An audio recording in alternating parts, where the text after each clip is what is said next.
I am here with Kelly Brooker, chair of the International Ecotourism Society, who has been hosting this lovely conference in Oslo, Norway, not Sweden, as Yeah. common We mistake. As are it's in been. Norway. Thank you very much for having us here. Thank you. Thanks for being here. It's wonderful to have you. You have a wonderful group here that are just so enthusiastic about ecotourism, and you have been chair for now nearly 3 years. Can you tell us what changes you've seen in that time? Well, I've been on the board since 2000, and during this period that I've been on the board, we've initiated a strategic plan to really help capsulize and pull together what TIES is about. And I think we have realized over the years that at our core, is our members, and that's who we serve. Our members include everyone from academics to travelers to business people to architects to those that are involved in NGOs or park management. So we have a very diverse group of stakeholders, so to speak, that are our members and need our help as a resource to them for information, disseminating current research on ecotourism, and just keeping everybody together and on the same page in this movement. I understand a little over 50% are operators of tour operators, and of course they're the ones out there serving the traveling community. Um, have that number in the as far as the ecotourism universe grown since 2000? Yeah, I think the amount of tours that are available to people and the amount of tours that are now striving to be called ecotourism probably has grown quite a bit. We do know that nature-based tourism is growing and cultural tourism is growing. So, it's always hard to say who's exactly what because some people do a combination of things on their tours. But we look at the basic principles. Are they following those sort of 8 principles that we've adopted over the years?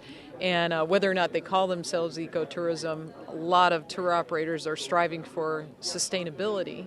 And even tour operators in the United States that have considered themselves outfitters now have these principles that they follow in the outdoors, have probably been doing it for 30 plus years in protecting the environments that they travel to. So I think they're really the essence of our membership, and I would consider that number just increasing and more people getting interested and involved as a tool for conservation. Has there been any particular area around the world that ecotourism has grown more than other areas? Oh, there are certainly the spots that people associate and affiliate ecotourism with.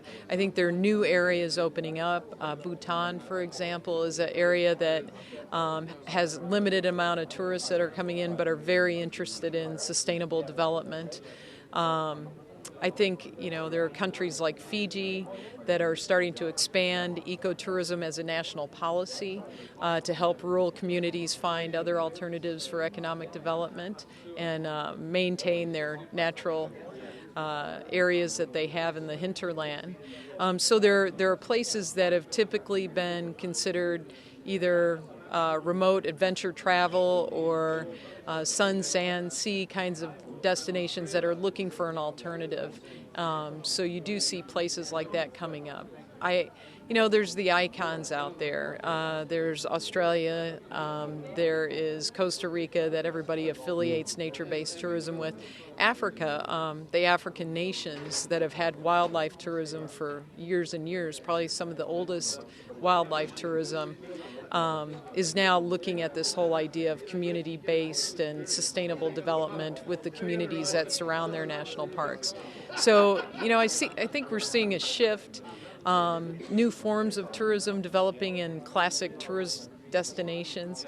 I think there are areas opening up in the eastern Russian states and the Estonias, and there's, small countries that haven't been on the map for too long, and And so we're starting to see nature-based tourism increase in those areas. So yeah, and I think even in the United States, we're probably behind the eight ball on most of the tourism development, calling it ecotourism, but we've been doing it since the early 1900s with our national parks, and now we're starting to recognize, oh, we're doing nature-based tourism. We're meeting these principles of sustainability, and it is indeed ecotourism. And so we're even seeing the U.S. get on board. You know, we're having these North American ecotourism conferences, and so people are starting to rally around that, including our public land managers. So I that's think very our exciting. U.S. National Park System, they're pretty good ecotourism managers and promoters. Sure.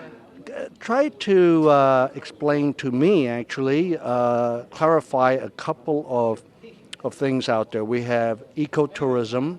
I hear a lot about sustainable tourism. The National Geographic is a proponent of geotourism. Voluntourism is a little bit, more obvious of its differentiation, but I would say ecotourism, sustainable tourism, geotourism. Okay.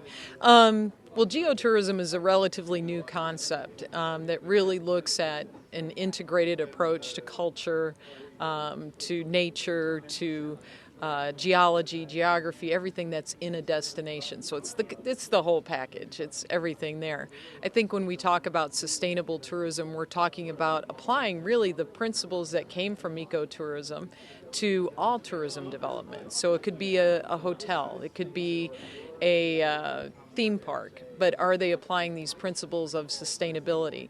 I think when we talk about ecotourism, we're talking about specifically going for the primary purpose and motivation of seeing and being in a natural environment. And that really lays the framework. Then from there, we know that involving local communities and buying locally and creating a community around that tourism product is a very positive thing. So we build out from there. But I think the primary difference is that when we talk about ecotourism, we really focus on the nature-based phenomenon. They're going for the primary purpose of some natural environment. And generally it's an indigenous natural environment that they're going to see. Some people debate whether zoos are ecotourism or not, and some people would say, well, is it a zoo representing conservation in that destination? And so there is still some debate out there on that. But if you look at sort of a layered effect, you've got these broader sweeps, all-encompassing, like geotourism. And then sustainable tourism could be any aspect of the tourism industry. It could be a bus that is now a natural gas bus or a biodiesel bus tour that's going on. But it might not be a nature focus. So that's kind of where That was very helpful. Good. Tell us a little bit about what you do in your day job. My day job, I work for an environmental management company.